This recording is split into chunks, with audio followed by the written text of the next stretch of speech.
आणि आता आपण चर्चेला सुरुवात करूया। गेस्ट सेंटरला आपल्या सोबत आहेत नाशिकहून नीटचे मार्गदर्शक विनीत पिंगळे, त्यानंतर झा एज्युकेशन सर्व्हिसेस पुणेचे देव झा आणि त्याचबरोबर दिल्लीहून मोशन एज्युकेशनचे शोभित गुप्ता आपल्या सोबत आहेत। मी तिघांचंही स्वागत करते आणि आज आपण सुरुवात पहिली करूया विनीतजींपासनं। विनीतजी, आपण ऐकलं असेल किती मोठ्या प्रमाणावरती रोष आहे आता सर्वसामान्यांचा कोचिंग क्लासेसवरती, आणि काही जण असंही म्हणतात की पेपर फुटतात कसे याच्यावरती जास्त कुठेतरी लक्ष केंद्रित करावं। पण आता या परिस्थितीमध्ये तुम्ही या रोषाला कसं उत्तर देणार आहात सर्वसामान्यांच्या?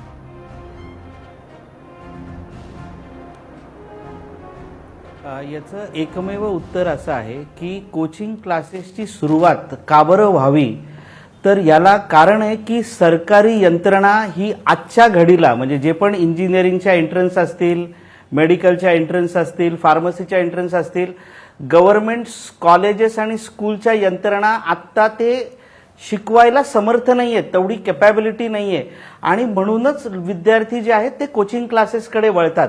Coaching classes he is a by product of the main stream issue. जसं आपण म्हणतो की सरकारी इस्पितळ आहेत तरी पण प्रायव्हेट प्रॅक्टिसेस चालतात, त्याच्याबद्दल कोणीही काही फारसं बोलत नाही।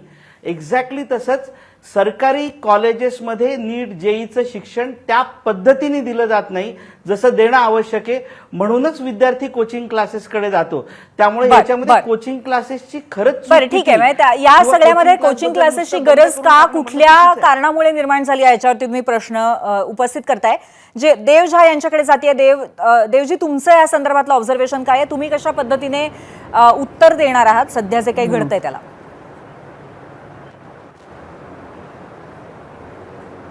नाही, ते कसं आहे, इथे आपल्याकडे पेरेंट्सच्या भरपूर प्रेशर आहे। हे जे क्लासेसचे सगळे चालले त्याच्या मागे हे आहे की पेरेंट्स फक्त एक बघतात, रिझल्ट कुठनं आलेला आहे। ते फक्त ते काही बघत नाही की कुठल्या क्लासला चांगलं शिक्षक आहे, कुठे चांगलं शिक्षण भेटणार, कुठे चांगले लोक आहेत। ते फक्त बघतात स्कॉलरशिप आणि रिझल्ट आणि स्कॉलरशिप आणि रिझल्ट। ह्याच्यामुळे प्रत्येक क्लास ओनर फुटायचे तर वेगळेच आहे। पालकांना शिक्षणाबद्दल काही पडलेलं नाहीये, त्यांना रिझल्टचीच पडलेली असं म्हणायचं आपल्याला? काही पडलेलं नाही, फक्त रिझल्ट, फक्त रिझल्ट। त्यांना जर आपण सांगितले की तुम्ही जाऊन असा कॉलेजला ॲडमिशन घ्या जिथे कॉलेज चालू आहे, जिथे प्रॅक्टिकल्स होणार, त्यांना जायचंच नाही आहे। आम्हाला डमीज पाहिजे, आम्हाला पैसे देऊन मार्क पाहिजे। हे फ्रॉड आतमधले गेलेलं आहे ना। प्रत्येक 12वीच्या इन्स्टिट्यूटमध्ये सगळ्यांना आपल्याला माहिती आहे कसं ते कंडक्ट करतात एक्झाम। आता आम्ही जर त्यांना सांगितलं की तुम्ही एफसीला ॲडमिशन घ्या, ते घेणारच नाही, त्यांना डमीज पाहिजे।